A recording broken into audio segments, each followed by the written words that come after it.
안녕하세요. 헬스 진행의 양혜선입니다. 이 사람들이 피곤할 때 쉽게 찾는 비타민C, 이 비타민C 안에 암을 억제하는 기능이 있다는 연구 결과가 나왔습니다.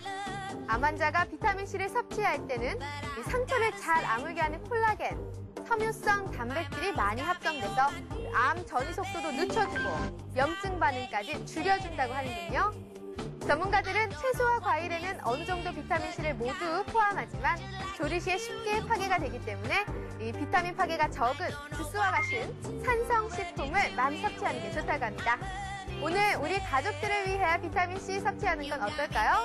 오늘도 힘차게 헬스 문을 엽니다.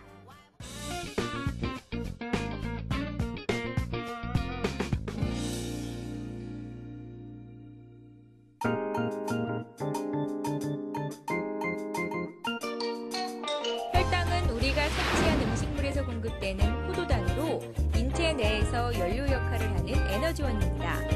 동상인의 경우 췌장에서 분비된 인슐린이 체내 혈당량을 일정하게 유지시켜주지만 인슐린 분비량이 적거나 문제가 있는 당뇨병 환자의 경우 그 기능을 제대로 발휘하지 못해 혈당이 상승하게 됩니다. 즉 당뇨병이란 다량의 포도당이 소변을 통해 배출되는 경우로 인슐린이 제 기능을 하지 못해 기억 감퇴, 피로, 체중 감소, 혼술을 불러오게 되는 것을 말합니다. 당뇨병은 서구화된 생활 양식으로 발생하는 대표적인 만성 성인병인데요.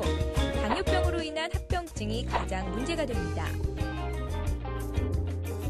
시력 상실, 신경 합병증으로 인한 감각 상실, 염증, 궤양, 괴사 등을 일으키는 무서운 병으로 빠른 예방과 치료가 필요합니다. 일부 환자들 사이에서는 확인되지 않은 민간요법을 통해 당뇨병을 해결하려고 하는데요. 하지만 정확한 당뇨병의 이해가 선행되지 않으면 치료가 힘든 질환입니다. 오늘은 지난 시간에 이어 당뇨병을 극복할 수 있는 방법에 대해 알아봅니다. 당뇨병이 정확히 무엇인가요? 소변에 당이 나오는 병이라고 이름이 붙었습니다만 실제로는 피 속의 당분이 높아서 그게 소변으로 흘러나오는 병인데 그 이유는 그 피 속에 있는 당분은 어느 수치 이하로 되게 조절이 돼야 되는 게 원칙인데 그 당분이 올라가는 게 문제인데 올라가는 큰 이유는 그 당분이 이용이 되지 않기 때문에 그렇습니다. 당분 자체는 우리 몸의 이제 에너지원이기 때문에 가장 필요한 물질인데 그것이 이용이 안 되면은 피 속에 당분이 올라가고 그 결과로 소변에 당이 나오는 병을 당뇨병이라고 얘기할 수가 있습니다만 원인은 굉장히 다양해요. 그 인슐린이 비정상적으로 분비가 되는 이유가 있을까요? 그 이유가 제일 큰 거는 유전적인 요인이고 그다음에 또 인슐린이 분비가 되더라도 작용을 못하게 하는데 환경적인 요인들이 많아요. 그 환경 요인 중에는 아주 많은 부분이 최근에 유행하고 있는 저 비만 뭐 그런 겁니다. 비만 그다음에 운동 부족, 그다음에 뭐 심한 스트레스, 과음, 과식도 들어가요, 사실은. 그런 것들이 이제 인슐린 작용을 떨어뜨리기도 하고. 진단은 어떻게 이루어지는지 궁금합니다. 그돼 있고, 그다음에 아까 이제 처음에 말씀드렸듯이 이제 심한 당뇨병 증상, 뭐 소변을 많이 보고 물을 많이 먹고 주는 증상이 있는데 그때 피를 검사를 해봤더니 계속 200 이상이다. 그러면 당뇨병 진단을 내리고. 네, 그렇다면 마른 사람에게 당뇨병이 오지는 않나요? 마른 사람에게도 당뇨병이 생기죠. 네. 아까 제가 말씀드린 소위 제1형 당뇨병은 다 마릅니다. 몸에 인슐린이 전혀 없기 때문에 마르고. 그 다음에 이제 그 어른들한테 생기는 소위 제2형 당뇨병 중에서도 실제로는 굉장히 비만하지는 않으나 인슐린 분비가 조금 더 떨어져 있는 그런 사람들 경우도 있어요. 그래서 우리가 이제 당뇨병을 분류할 적에 1형, 2형을 합니다만 사실은 그 2형 중에서도 여러 가지 다른 형태의 당뇨병이 있을 수 있다는 거죠. 근데 불행하게도 우리나라 사람들은 그 외국 사람보다 겉보기엔 좀 덜 비만합니다. 근데 그 비만하진 않으나 그 사람을 잘 분석을 해보면 겉보기에는 비만하지 않고 뚱뚱하지 않은데 복부 비만인 경우가 많아요. 그래서 복부에 기름이 많이 있는 경우, 그걸 우리가 복부 지방제 많고 복부 비만이라고 그러는데 그런 경우가 더 사실은 그 당뇨병을 유발할 수 있는 그 큰 원인이라고 할 수가 있는데 아시아인 사람들, 특히 우리나라 사람들한테 복부 비만이 더 많습니다. 외국 사람보다. 가장 궁금해하실 것 같은데요. 치료는 어떻게 이루어지는지 궁금합니다. 치료는 뭐 이제 무슨 혈당을 치료를 하는 게 목표고, 네. 그래서 목표부터 말씀드릴게요. 혈당을 조절하는 게 제일 중요한 목표일 거고, 그다음에 아까 말씀드렸듯이 당뇨 환자는 이제 고혈압을 많이 가지고 있잖아요. 그러니까 혈압에도 관심을 쓰셔야 돼. 그래서 고혈압도 치료를 하셔야 되고, 그다음에 고지혈증, 그래서 뭐 콜레스테롤이 높거나 피 속에는 뭐 중성지방이라고 하는 기름기가 높거나 그런 경우에 그거를 치료를 해야 하기 때문에 그 세 가지를 반드시 치료를 해야만 됩니다.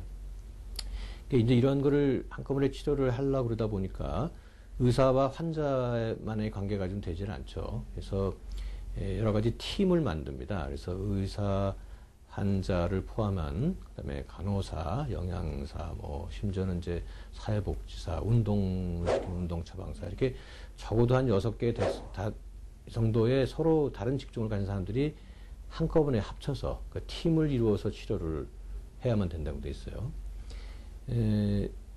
제일 먼저 뭐 잘 아다시피 식사나 운동을 이제 권해야 될 거고, 그다음에 약물 치료를 하는데 이러한 치료들을 의사가 처방을 내는 거로 끝나는 게 아니라 당뇨병의 경우는 특이하게도 환자가 이 치료를 전부 다 이해를 해야 됩니다. 그래서 본인이 자기 관리를 할 수 있도록 만들어주는 게 제일 중요해요. 그래서 거기에 당뇨병 교육이라고 하는 게 들어갑니다. 그래서 당뇨병 환자를 잘 교육을 시켜서 환자 스스로가 자기 혈당을 관리할 수 있고, 또 약물 치료를 이해하고 약을 잘 복용할 수 있고, 또 음식도 관리를 잘 할 수 있고, 적절한 운동도 할 수 있는, 그렇게 만들어 놔야지 치료가 될 거고, 동시에 이제 그런 치료의 그 경과를 보기 위해서 정기적으로 혈당을 검사를 하고, 또 합병증에 대한 검사를 관리를 해야 되고, 뭐 그렇게 얘기할 수가 있겠네요. 제가 듣기론 완치가 불가능한 만성 질환이라고 들었는데요. 치료 기간도 굉장히 길 것 같아요. 실제로 어떤가요? 그 치료 기간은 일생이죠. 살아있는 동안 항상 관리를 하셔야 되는 병입니다. 그 관리는 아까 제가 말씀드렸듯이 이제 제일 중요한 게 식사와 운동인데, 식사와 운동은 잘 아시다시피 우리의 습관하고 관계가 있어요. 생활 습관이죠. 가령 이제 제일 문제가 되는 그 당뇨 환자들 중에 하나가 직장에 다니는 좀 비교적 젊은 당뇨병 환자들입니다. 이 사람들은 직장 생활을 해야 되니까 여러 가지 당뇨한테 안 좋은 환경에 노출돼 있어요.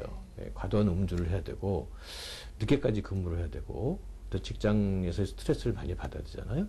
그러니까 또 운동이 부족하게 될 거고, 또 밖에서 식사를 많이 하다가 과식하게 되고, 그래서 그런 생활 습관을 관리할 수 있는 게 가장 중요한데, 그 사람들한테는 참 그런 게 참 문제죠. 그래서 일생 동안 그런 자기 관리를 철저히 하는 사람은 합병증이 없이 잘 지낼 수도 있을 거다. 그렇게 생각할 수가 있겠죠. 네. 잠깐 말씀해 주셨는데요. 당뇨식이라는 게 있는 것 같아요. 당뇨식이란 무엇인가요? 조금 오해하고 있는 것 중에 하나가 이제 무슨 그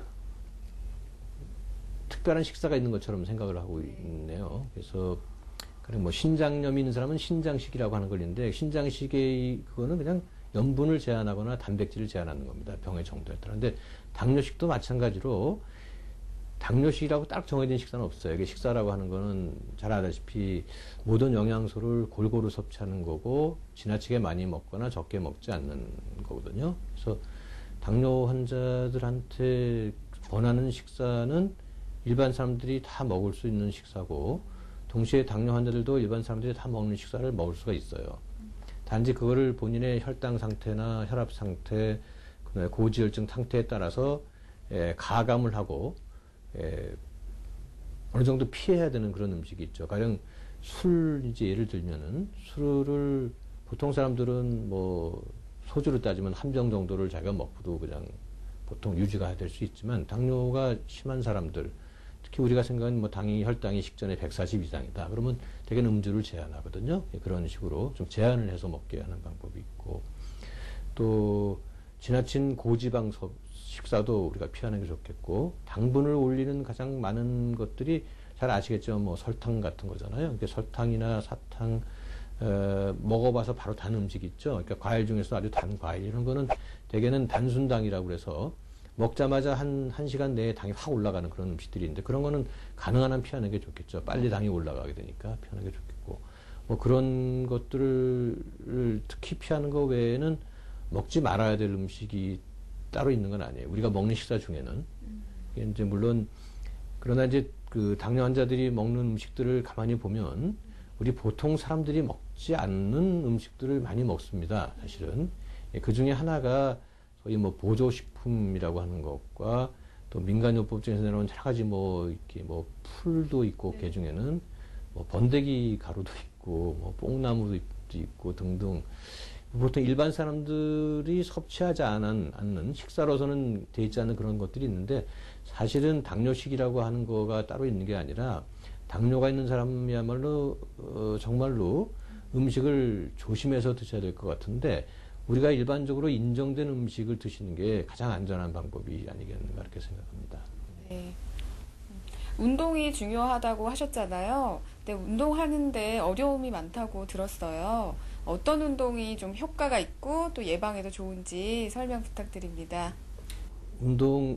운동요법을 하는 사람들은 잘 아는 거지만 일반 사람들도 요즘은 많이 아는데 운동에는 크게는 두 가지가 있어요. 그러니까 운동하면서 처음부터 산소를 많이 공급을 해야 되는 운동이 하나 있고 처음에 산소가 없이도 막 뛰는 운동이 하나 있습니다. 산소가 없는 운동을 우리가 무산소 운동이라고 그러고 이제 산소가 많이 쓰는 걸 유산소 운동이라고 그러는데 사실 산소가 없으면 우리가 운동을 못하는 건 사실인데 근육의 입장에서 보면은 처음에 산소를 안 쓰고도 이 근육을 움직일 수 있는 경우가 있는데 그걸 우리가 무산소 운동이라고 합니다. 그 중에 이제 중요한 예가 뭐 이렇게 힘을 꽉 줘서 역도 같은 역기를 드는 순간적인 운동 있잖아요. 그런 운동을 우리가 무산소 운동이라고 그러고 주로 목적이 이제 근육의 양을 키우는 게 목적인 운동이 무산소 운동이고 그 외 대부분 운동 우리가 뭐 걷거나 뛰거나 뭐 수영을 하거나 뭐 그런 운동들은 대부분 다 유산소 운동이죠. 그래서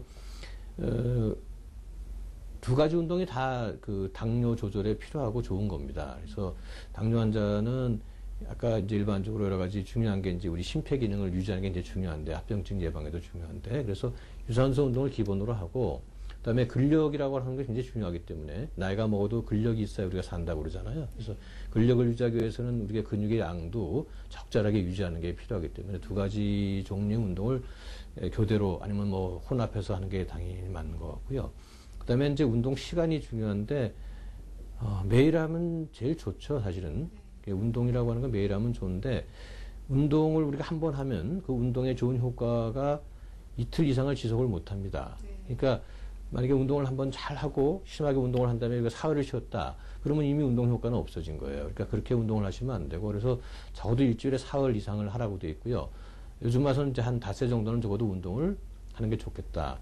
그다음에 운동은 이제 심한 운동보다는 중중도의 좀 그 강도가 낮은 운동. 그러니까 운동 선수들이 하는 그런 심한 운동이 아니고 마라톤 같은 운동은 아마 당뇨 환자한테는 별로 적합치 않을 것 같아요. 너무 심한 과도한 운동이 되니까 그런 운동보다는 이제 중중도의 그런 낮은 운동을 일주일에 뭐 닷새 정도를 하고 한 번 할 때 30분 혹은 좀 길게 해야 1시간 정도. 그 사이 운동을 하는 게 적절하다고 되어 있고요.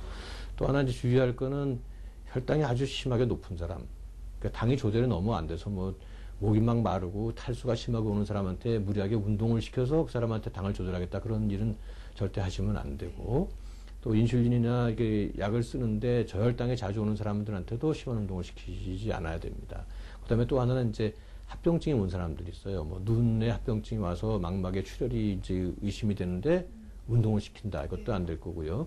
그다음에 콩팥이 망가져서 많이 붓는 사람한테 운동을 심하게 시켜도 당연히 안 될 거고 심장이 나쁜 사람들 뭐 마찬가지죠. 이제 그런 합병증이 와 있는지를 조사를 해보고 그런 합병증이 심하게 와 있으면 어느 시기에는 운동을 하지 못하게 하는 경우도 있고요. 또 아니면 운동의 강도를 낮춰서 뭐 필요한 운동, 적절한 운동을 정하는 그런 식으로 아마 해야 될 것 같아요. 개인한테 맞는 운동 방법이 따로 있겠네요. 그렇죠. 지금 제가 말씀드린 대로 그 사람의 당뇨병 상태, 합병증 상태, 또 뭐 좋아하는 운동이 있지 않겠어요? 자기는 이렇게 달리는 것보다 수영이 좋다 그러면 수영을 하는 거고, 뭐 그런 개인의 기호, 또 개인이 할 수 있는 운동이 또 필요하겠죠. 운동시설이 없는 데서 운동시설 있는 데 가서 하라 그러면 안 되니까. 그래서 기본적으로는 이제 걷는 운동이 제일 좋다 이렇게 돼 있어요.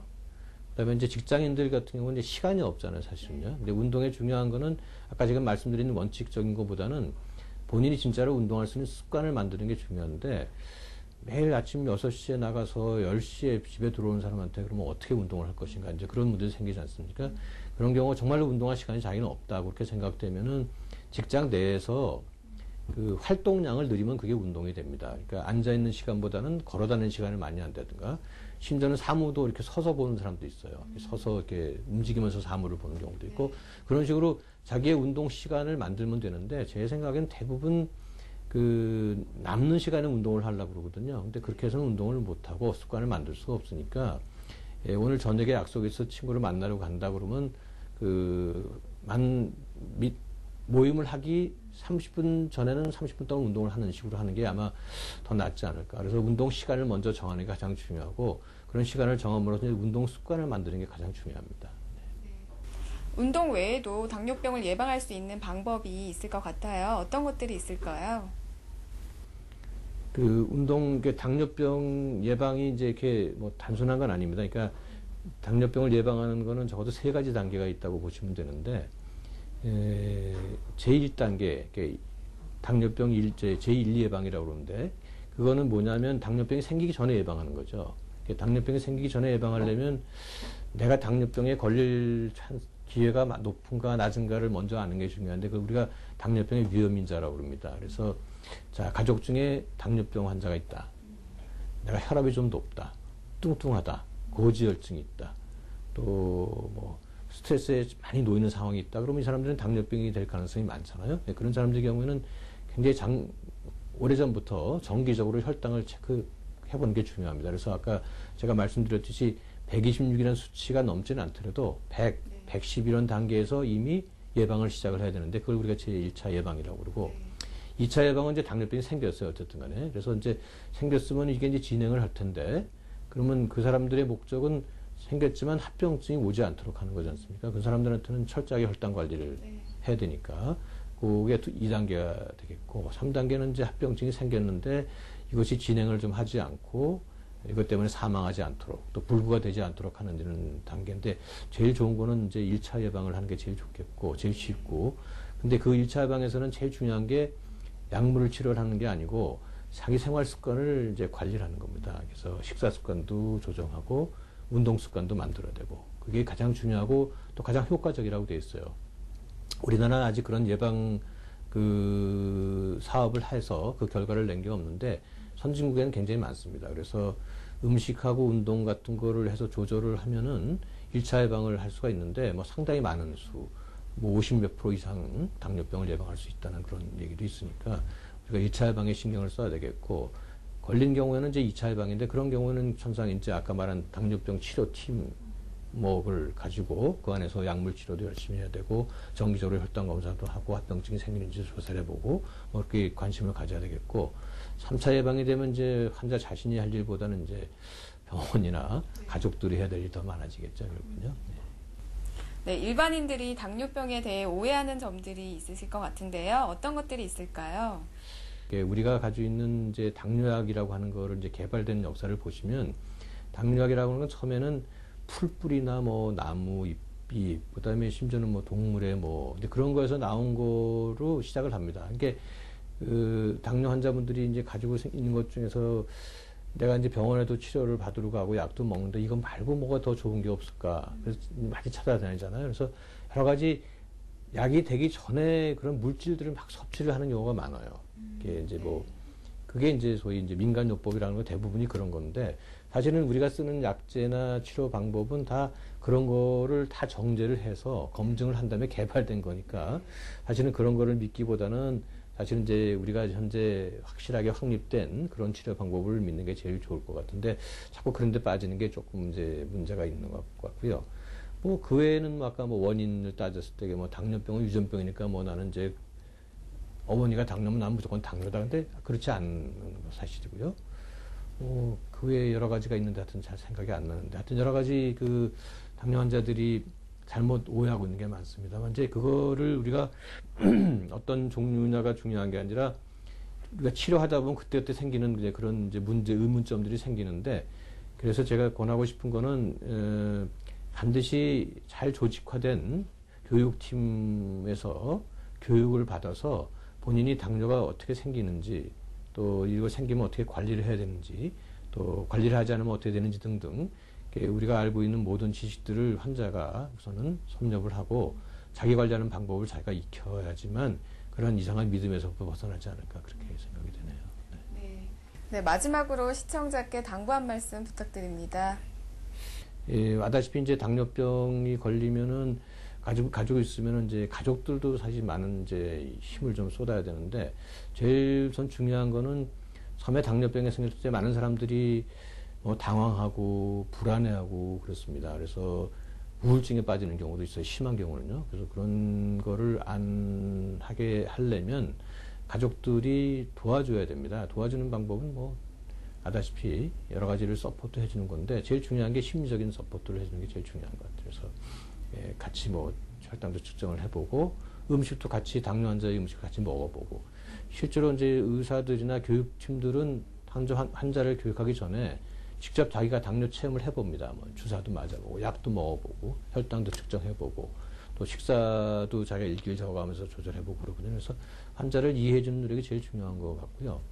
그다음에 뭐 가족들 친지들 다 마찬가지인데 그다음에 이제 정부도 사실은 그거를 이제 관여를 해야 됩니다. 그래서 이제 시청하시는 분 중에 혹시 무슨 이제 높은 분들도 계실 거고 또 사회에서 지도층에 있는 분들도 계실 텐데 당뇨는 전염병이 아닙니다. 그래서 전혀 뭐 남한테 해를 주는 병은 아니에요. 그래 남한테 당장은 해를 안 주지만 자기가 당뇨를 관리를 안 해서 큰 병이 되면 그때는 우리나라가 가지고 있는 재원을 가지고 자기가 살아야 됩니다. 세금을 써야 됩니다. 그래서 엄청나게 만들어요. 당뇨가 처음에 예방되는 그런 1차 예방 때는 돈이 별로 안 드는데 합병증이 생겨서 병원에 많이 다니잖아요. 그러면 뭐 온갖 걸 다 해야 돼요. 뭐 혈액 추적도 해야 되고 심장병이 생기면 뭐 심장에다 스텐트를 박는데 한 번 하면 뭐 입원하면 몇 천만 원씩 돈이 드는 그런 검사 내지는 치료를 해야 됩니다. 근데 그런 거는 우리가 다 예방할 수가 있는 거거든요. 그러려면 우리가 당뇨병 예방을 아주 빠른 단계부터 시작을 해서 그런 합병증이 오지 않도록 많이 노력을 해야 되는데 그러려면은 사실은 이게 아다시피 우리나라 전 국민의 4천만이라 그러면 지금 한 400만 정도가 당뇨병을 앓고 있다고 생각을 하셔야 되고요. 또 당뇨병이 잠재로 될 수 있는 것까지 합치면은 그거보다 2배는 됩니다. 실제로 우리가 이제 예상할 수 있는 건 2010년인가 20년쯤 되면 우리나라 당뇨병 한 700만쯤 될 거라고 그러니까 우리나라 인구가 별로 늘지 않고 한 5천만 좀 된다 그러면 당뇨병 내지는 당뇨병 전 단계를 합치면 한 2천만. 그러니까 반 이상이 당뇨에 관계되는 거를 앓고 있게 되거든요. 그러면 엄청난 비용이 들어가죠. 그러니까 뭐 이렇게 좀 지도층에 있는 사람의 경우에는 이런 당뇨병 예방을 위해서 우리가 뭘 해야 될 건가 한번 좀 생각을 해서 뭐 제가 당뇨병 학회에 있지만 또 학회라든가 또 당뇨병 관리에는 여러 가지 이제 단체들이 많은데 그런데 좀 더 이렇게 지원을 보내주셔서 후원을 해주셔서 당뇨병을 빨리 예방할 수 있게 이렇게 해줬으면 좋겠습니다. 선생님 오늘 당뇨병에 대해서 배워봤는데요. 예방을 위해서는 운동이나 음식 같은 자기관리가 가장 중요한 것 같아요. 발병 후에는 병원에 찾으셔서 정확한 진단과 치료가 더 중요하겠죠? 네. 더 궁금하신 사항이 있으시면 아래 나가는 전화번호로 전화 주시면 됩니다. 선생님 오늘 소중한 말씀 감사드립니다. 감사합니다. 네, 감사합니다.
시간이 성큼 다가왔습니다. 오늘은 가족들과 유채꽃의 향연 속으로 들어가는 건 어떨까요?